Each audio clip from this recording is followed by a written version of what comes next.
Hi guys, my name is Viktor and today I will show you how to make McDonald's apple pie. Let's start with the apples. Cut the peel off. Cut the apple into small pieces. Take a pot, put the cut apples in the pot. Add 1 tablespoon of brown sugar, 1 teaspoon of ground cinnamon, add last 20 grams of butter. Cook the apples for about 10 minutes. You can see we made an applesauce. Meanwhile the applesauce is cooling, we can cut the puff pastry. Let's cut slices about 8 cm long. Stretch the pastry. Put the applesauce on one half. Cover it with the other half. Flatten the edges. And flour the edges. Push the edges with the fork like this.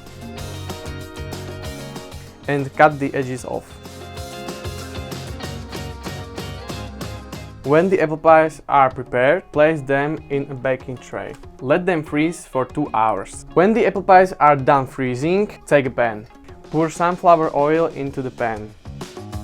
Let's start frying.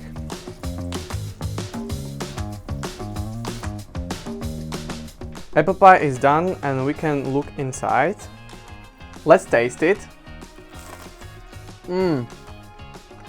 Crispy tasty. Thank you guys for watching, I hope you enjoyed the video. Don't forget to like, comment and subscribe. See you next time.